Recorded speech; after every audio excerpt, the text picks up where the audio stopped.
How to fix Snapchat message not sending on Snapchat. Today guys, I have the solution how to fix and solve this problem. Just follow this video until the end. So let's start.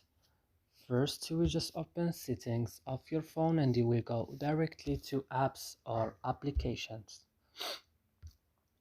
Then, as you see here, you will find all the applications that you have on your phone.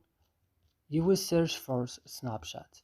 When you found Snapchat, just open it like this, and you have to go to storage, and on storage go to clear data. Then click OK and go back to first tab and click OK, and that's it. So I hope this video is useful for you guys. Don't forget to like and subscribe in our channel, and see you in another video.